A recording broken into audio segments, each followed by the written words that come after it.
Hello, ഇന്ന് നമുക്കിവിടെ ഒരു അടിപൊളി മത്തിക്കറി ഉണ്ടാക്കാം. എൻ്റെ ചാനൽ സബ്സ്ക്രൈബ് ചെയ്തില്ലെങ്കിൽ സബ്സ്ക്രൈബ് ചെയ്യണം, ലൈക്ക് ചെയ്യണം, കമൻറ്റ് ചെയ്യണം. ഞാനിവിടെ 1 കിലോ ക്ലീൻ ചെയ്ത മത്തിയാണ് എടുത്തിരിക്കുന്നത്. ഇതിലേക്ക് 6 പച്ചമുളക്, 10 ചെറിയുള്ളി ചതച്ചത്, 7 വെളുത്തുള്ളി ചതച്ചത്, 1 കഷ്ണം ഇഞ്ചി ചതച്ചത്, കുടംപുളി 5 എണ്ണം എടുത്തിട്ട് വെള്ളത്തിലിട്ട് വെച്ചിട്ടുണ്ട്. ഓൾറെഡി സോക്ക് ചെയ്ത് വെച്ചിട്ടുണ്ട്. നിങ്ങളുടെ പുളി കൂടുതലാണെങ്കിൽ നിങ്ങൾ 3 എണ്ണം എടുത്താൽ മതി. ഇനി നമുക്ക് മീൻചട്ടി എടുത്തിട്ട് അതിൽ 2 ടീസ്പൂൺ മുളക് പൊടി, 1.5 ടീസ്പൂൺ മല്ലിപ്പൊടി, 1 ടീസ്പൂൺ മഞ്ഞൾപ്പൊടി, 1/4 ടീസ്പൂൺ കുരുമുളക് പൊടി ഇടാം. ഇട്ടതിന് ശേഷം നമ്മൾ ചതച്ച് വെച്ച ചെറിയുള്ളി, പച്ചമുളക്, ഇഞ്ചി വെളുത്തുള്ളി പേസ്റ്റ് ഒക്കെ ഇട്ട് കൊടുത്തതിന് ശേഷം നമ്മൾ സോക്ക് ചെയ്ത് വെച്ച് കുടംപുളി ഇതിലേക്ക് ഒഴിച്ച് കൊടുക്കുക.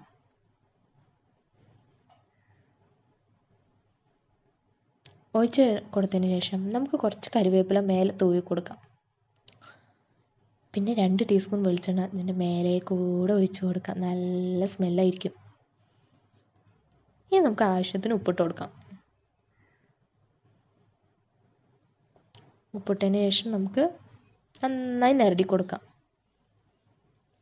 എല്ലാം മിക്സ് ആവാൻ വേണ്ടി നന്നായി ഒന്ന് നിരടി കൊടുക്കുക. എന്നിട്ട് നമുക്ക് 2 ഗ്ലാസ് വെള്ളം ഒഴിച്ചു കൊടുക്കാം.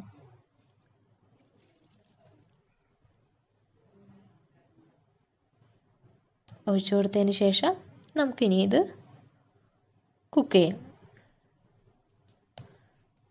ഇതൊന്ന് തിളച്ച് വരണം. വെള്ളം കുറവ് തോന്നി എനിക്ക്, അതുകൊണ്ട് ഞാൻ കുറച്ച് വെള്ളം ഒഴിച്ചു കൊടുത്തു. നമുക്കിതൊന്ന് നന്നായി തിളച്ച് വരുന്ന വരെ വെയിറ്റ് ചെയ്യാം. ഇപ്പോൾ ഇത് നന്നായി തിളച്ചു. ഇനി നമുക്ക് നമ്മുടെ മീൻ കഷ്ണങ്ങൾ ഇതിലേക്ക് ഇട്ട് കൊടുക്കാം. മെല്ലെ ഇട്ട് കൊടുക്കാം. മെല്ലെ ഇട്ട് കൊടുക്കണം, പൊട്ടിപ്പോവും. അല്ലെങ്കിൽ അധികം ഇളക്കി കൊടുക്കാനും പാടില്ല. മെല്ലെ ഇട്ട് കൊടുത്തതിന് ശേഷം ചെറുതായിട്ടൊന്ന് ഇളക്കി കൊടുത്തിട്ട് മീൻ വേവാൻ വേണ്ടി ഒരു 10 to 15 മിനിറ്റ്സ് ഒന്ന് ക്ലോസ് ചെയ്ത് വെച്ചാൽ മതി. എന്നിട്ട് നമുക്ക് ഉള്ളി കാച്ചിയിടാം. കുറച്ച് വെളിച്ചെണ്ണയിൽ ഇത്തിരി ചെറിയുള്ളി എടുത്തിട്ട്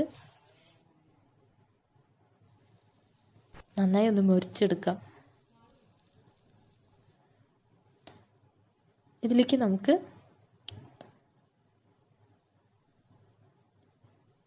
ഇത്തിരി കറിവേപ്പില ഇട്ട് കൊടുത്തതിന് ശേഷം ഒന്നുകൂടി ഒന്ന് മൊരിഞ്ഞതിന് ശേഷം നമുക്ക് നമ്മുടെ മത്തിക്കറിയിലേക്ക് ഇങ്ങനെ ഒഴിച്ച് കൊടുക്കാം. ഇത് തൃശ്ശൂർ സ്റ്റൈൽ മത്തിക്കറിയാണ്. കപ്പയുടെ കൂടെ കഴിച്ചാണ്ടല്ലോ കിട്ടില്ല കോമ്പിനേഷനാണ്. ഇതെല്ലാവരും ട്രൈ ചെയ്ത് നോക്കി കമൻറ്റ് ചെയ്യണം. Thank you.